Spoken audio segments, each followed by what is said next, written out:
Personally, the way this insecurity is being discussed, I don't like it. Seriously, we are not calling out names. We are not. I remember when they said Simon Egba is the problem in the status. All of us rose up, all Igbos. On this platform, I called his name out. I called him. Every Igbo man called out to Simon Egba. It happened in this country until he was brought down in Finland. Why is it that when these things are going on, we have never been able to name the people behind it? Deliberately, we avoid their name, we avoid their tribe, we avoid their religion. And that's why they have continued. You see that this person is the problem. Call him out. Why are we just discussing insecurity in general as if all Yorubas, all Igbos, all Niger Delta, they are all involved in insecurity? There is a particular ethnic group that don't want us to have peace in this country. Call them out. Fina, call them out. Let them know that, yeah, we know you are the one doing this thing. Stop it.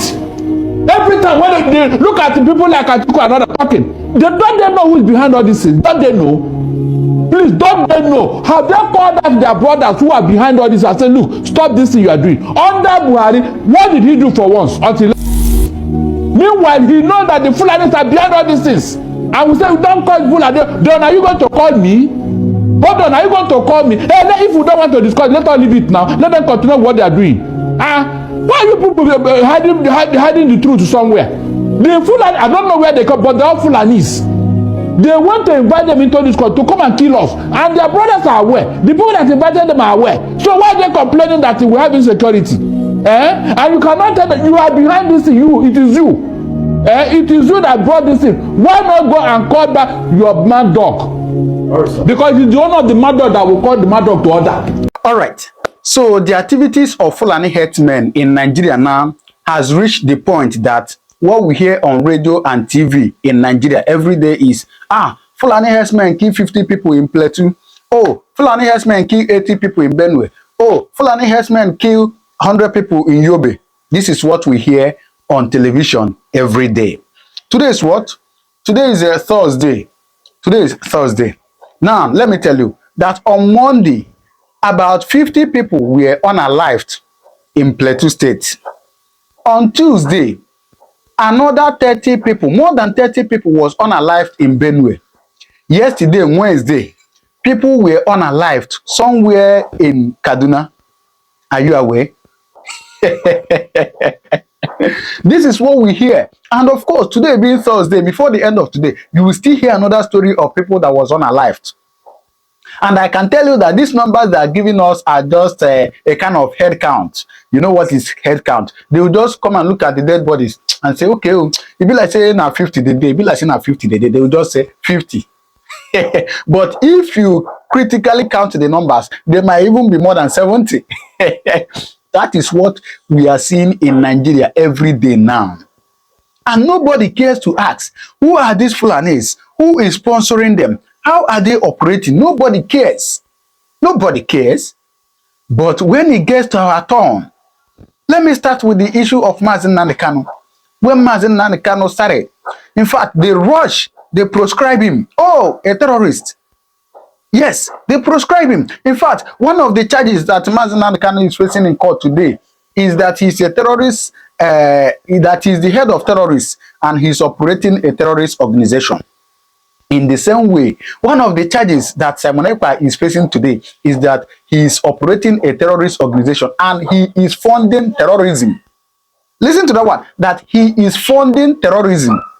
Meanwhile, 2 months ago, both of us, me and you, they this Nigeria, where we say, they said, information came out that the US aid that the US is sending down to Nigeria is used to sponsor Boko Haram. We saw it, we had it, right? US aid that is coming from America down to Nigeria is being used to sponsor Boko Haram. We are talking about billions of dollars. Who gets some of that money? Does that name ring a bell to anybody in the room? Because your money, $697 million annually, plus the shipments of cash funds madrasas, ISIS, Al-Qaeda, Boko Haram, ISIS Khorasan, terrorist training camps. That's what it's funding. If you think that the program under Operation Enduring Sentinel entitled Women's Scholarship Endowment, which receives $60 million annually, or the Young Women Lead, which gets about $5 million annually, is going to women who, by the way, if you read the Inspector General's report, is telling you that the Taliban does not allow women to speak in public. Yet somehow you're believing, and American people are supposed to believe, that this money is going for the betterment of the women in Afghanistan. It is not. You are funding terrorism, and it's coming through USAID. And it's not just Afghanistan, because Pakistan's right next door. USAID spent $840 million in the last 20 years on Pakistan's education-related program. It includes $136 million to build 120 schools, of which there is zero evidence that any of them were built. Why would there be any evidence? The Inspector General can't get in to see them. But you know what? We doubled down and spent $20 million from USAID to create educational television programs for children unable to attend the physical school. Yeah, they can't attend it because it doesn't exist. You paid for it. Somebody else got the money. You are paying for terrorism. This has got to end. I yield, Mr. Chairman. It's being used to sponsor Boko Haram. Now tell me, up till today, how many people have you had that has been arrested? I want to hear. How many people has been arrested? How many people has they taken to court to answer for that case? That the US aid is being used to sponsor terrorism. Are you telling me that it's not people that are in charge of that? Are you telling me? And today, we are talking about Fulani Herdsmen. Where did Fulani Herdsmen come from? Who is sponsoring them?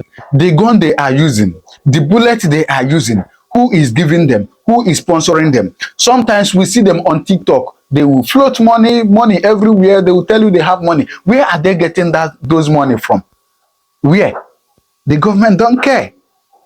It is in this Nigeria, we had a leader come out to say, no problem. Fulani Herdsmen are our brothers. We'll go and negotiate with them. Somebody say it. A leader in Nigeria.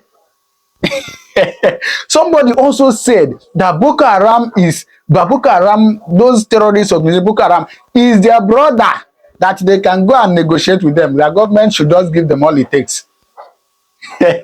In the same Nigeria.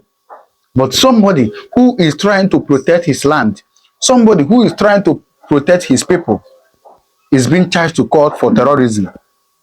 What an irony. What an irony.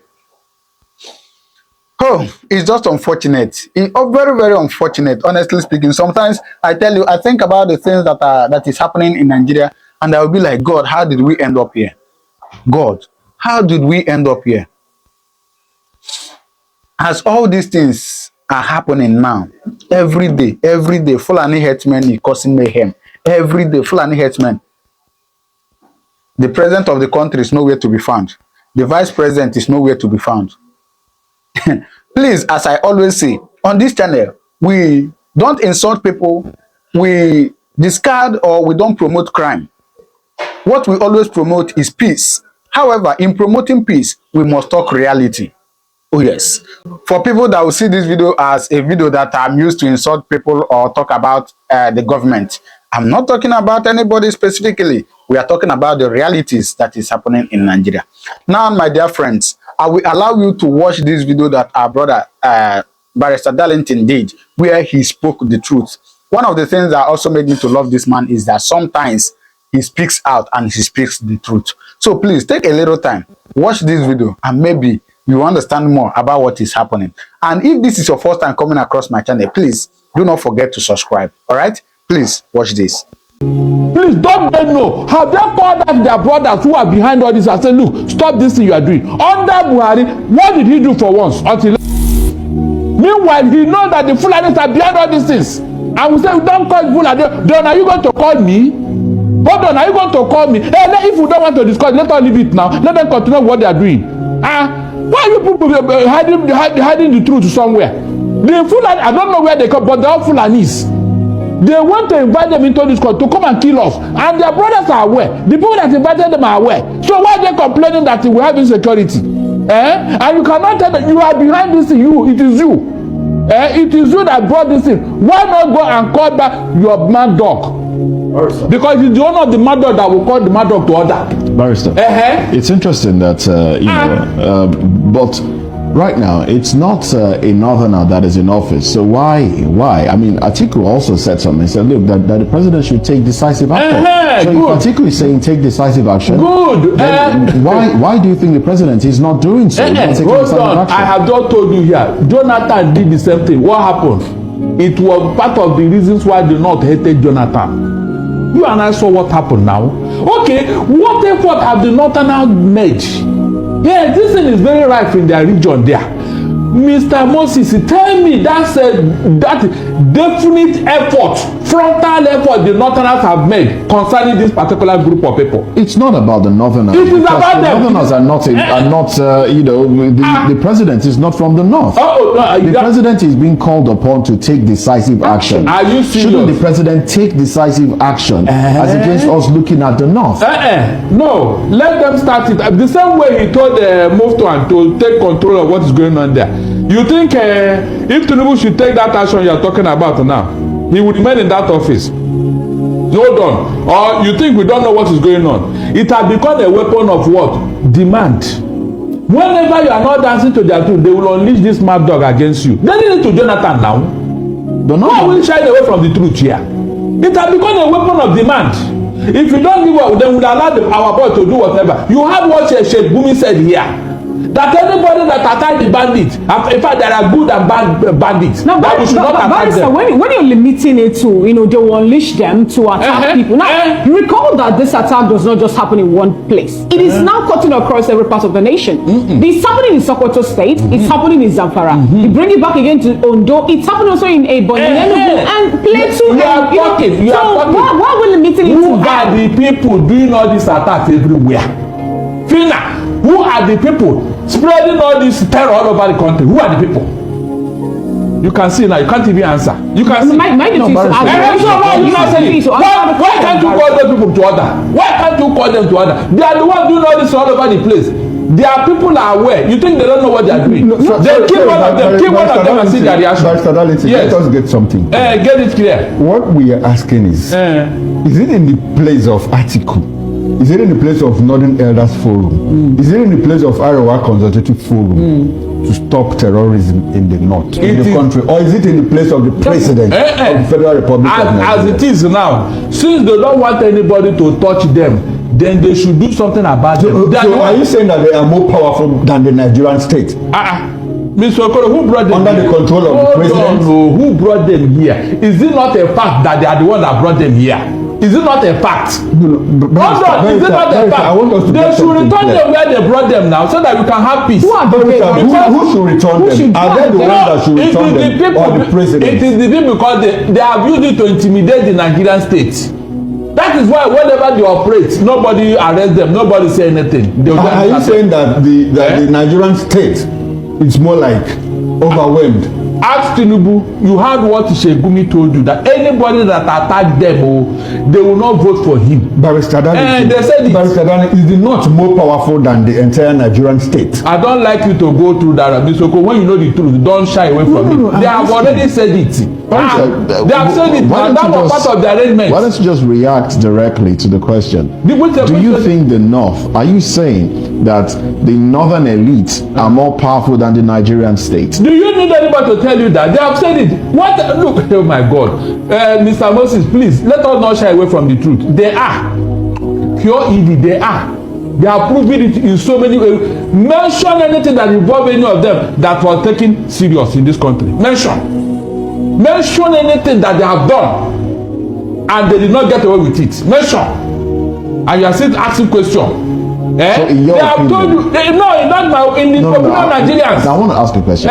In your opinion now, the President Bola Ahmed Tinubu cannot curtail the activities of these killer hunters or herdsmen or bandits or Lakurawa or Boko Haram or whatever you choose to call them. Mr. Mosi, when it involves them or the idea, Tinubu cannot do anything. We have seen it. If not, are you telling me that if this killing in Plateau has happened anywhere close to the south here, you mean Tinubu would have not reacted, Abi?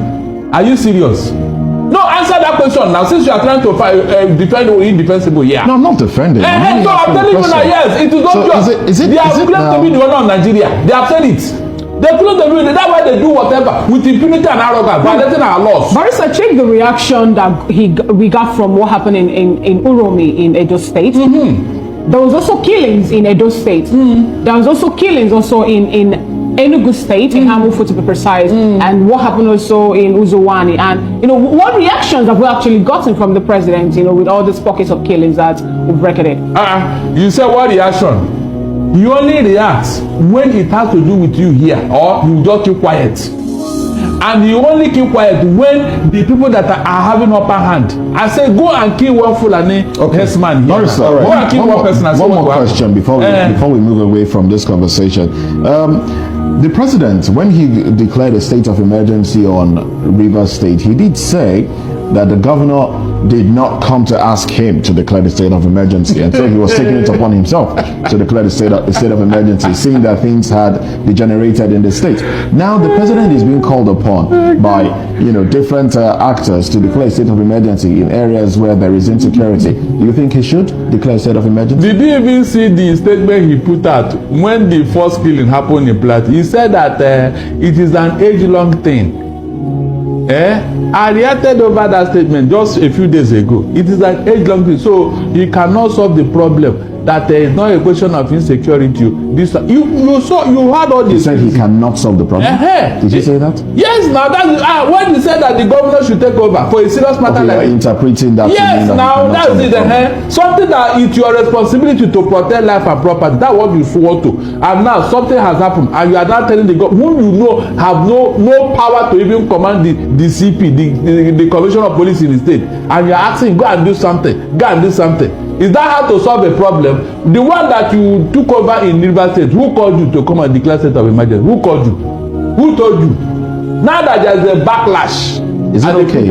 Is it okay to now say that protecting oil pipelines and protecting certain infrastructure is more important to the leaders in Nigeria than protecting the lives of Nigerians? Oh, what do you think before? Is that accurate? It is very, very accurate. Very, very accurate, because that was even the real reason. He said that a pipeline was busted by on Fubara's watch, and he did it as if Fubara is responsible for protecting the pipelines. Okay. So when you look at all this, what I'm saying in essence that I have told you here that before this week you run out. I said it on Monday. If that's not true, that more will happen, because you have not been able to call out those behind all these things. Okay. If those lists they gave you from Dubai, are people from Igbo land or Yoruba land, do you think that list wouldn't have been made open? Oh, answer me. So when you see all this, why are we not covering it and pretending as if it's a general issue? No, it is specific. Okay. It is targeted. The governor said it from Plateau that this is what ethnic cleansing. Indeed. So why are you calling it as if it's a general matter? Indeed. How many of them are going to clean out Kano State and Katsina? One more. All right. So you have seen it. Hey. Anyway, drop your comment on the comment section what you think. We bring you information of everything that is happening. All right. Thank you very much. I will see you in my next video. Thank you. God bless you.